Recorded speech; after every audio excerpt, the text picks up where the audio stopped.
Hermanas y hermanos, el Señor esté con vosotros. Escuchamos ahora el texto del Evangelio de hoy, miércoles de la semana después de la dedicación de la Iglesia Catedral. Lectura del Santo Evangelio según San Marcos, capítulo 6, versículo de 7 hasta 13. En aquel tiempo Jesús llamó a los 12 y los fue enviando de dos en dos, dándoles poder sobre los espíritus inmundos. Les encargó que no llevaran para el camino más que un bastón, ni pan, ni alforca, ni dinero en la faca, que alcanzaran sandalias, pero que no llevaran 2 túnicas. Les decía: cuando entren en una casa, quédense ahí hasta que se marchen. Si en un lugar no los reciben ni los escuchan, salgan de ahí y sacudan el polvo de los pies como protesta contra ellos.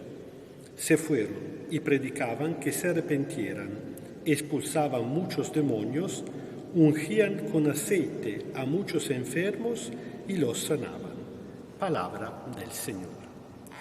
Después que ayer escuchamos el texto que nos hablaba de la vocación de los apóstoles, de los 12, ahora escuchamos el texto que nos habla de su misión. Ya ayer el evangelista Lucas nos había dicho que Jesús había elegido entre el grupo grande de sus discípulos a 12 en particular. 12 evidentemente no es un número acaso. 12 era el número de las tribus de Israel, que a su vez era el número de los hijos de Jacob, los 12 patriarcas de Israel, de cada uno de los cuales había nacido una tribu. Eso para decir que como los 12 hijos de Jacob habían sido el origen de un pueblo, el pueblo de la primera alianza, el pueblo de Israel, ahora Jesús elige a otros 12 que, siendo hijos espirituales suyos, serán al comienzo de un nuevo pueblo de Dios, la Iglesia. Hay que decir, ponerlo en claro y subrayarlo una vez más, que este nuevo pueblo no reemplaza el antiguo. Jesús dijo claramente que Él tiene muchas ovejas, todas tiene que conducir y al final serán un solo rebaño con un solo pastor. No es una cuestión histórica, no hay que poner competición. Precisamente ayer el Papa Francisco, junto con los jefes, los responsables de otras religiones, se encontró para afirmar un nuevo llamamiento a la paz, a la fraternidad universal.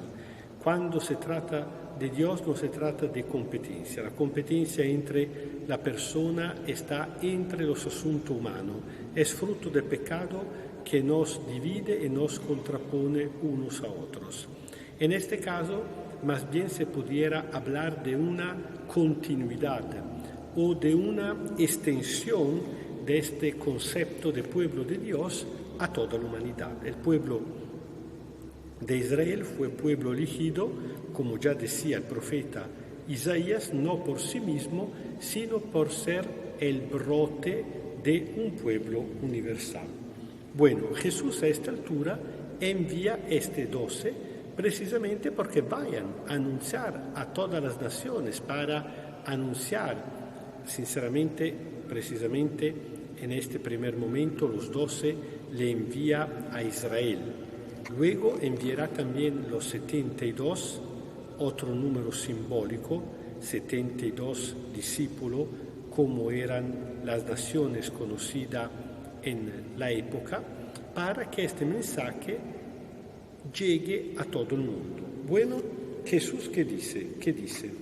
Dice a ellos que vayan y le encarga incluso de llevarse poquísima cosa. Es interesante notar cómo Jesús se preocupa de los detalles. ¿Cuál es la preocupación de Jesús? Porque los suyos no vayan cargados.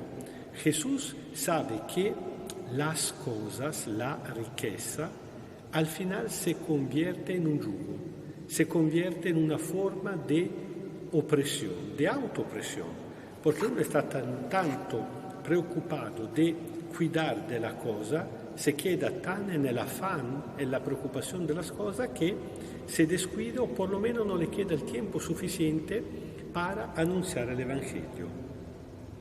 Así que Jesús ordena a los suyos que van libres de todo lo que es superfluo, solamente le permite llegar al mínimo indispensable, incluso porque le da el poder de echar a los demonios, le da poder sobre los demonios. Y Jesús sabe muy bien cómo la riqueza, el tener, el poder es el arma principal del demonio. La persona muchas veces se vende, se pierde por la riqueza. Cuando llegan a destinación, Jesús le dice lo que tienen que hacer en las dos situaciones que pueden presentarse, acogida o rechazo. En el primer caso dice que cuando entren en una casa, quédense ahí hasta que se marchen.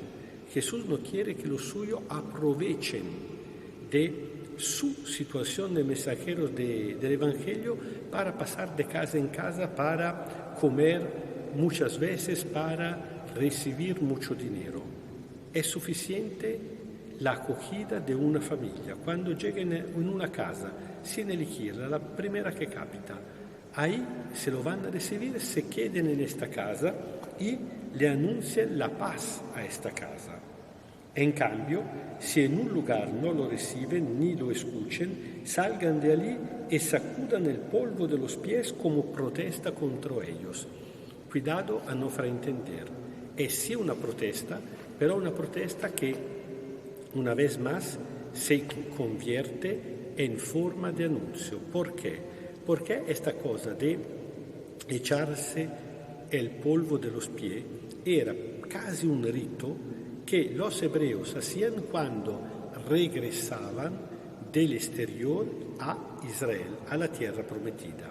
Llegando a la frontera, al confín, se echaban el polvo para, simbólicamente, no contaminar la tierra bendita de Dios, la tierra prometida, la tierra sagrada, con el polvo de la tierra pagana. Ahora Jesús dice, si no me reciben, hagan lo mismo. Esta cosa evidentemente quería ser un símbolo muy impactante para que la gente se despierta de su torpor, porque esta provocación le obligue a escuchar una vez más lo que ustedes le están diciendo. Lo importante es siempre anunciar que está cerca el reino de Dios, que lo escuchen de voluntad, que lo escuchen de una forma un poco más impactante, un poco más dura. Ustedes de toda manera tienen el deber de anunciarle el reino de Dios. ¿Por qué? Porque aunque no tengan ganas de escucharlo, ellos sin saberlo le hace falta este reino. Ellos también necesitan de este reino por encima de todo. Así que en este caso es una forma de caridad hacer incluso un gesto muy fuerte para que la gente pueda darse cuenta y escuchar este anuncio.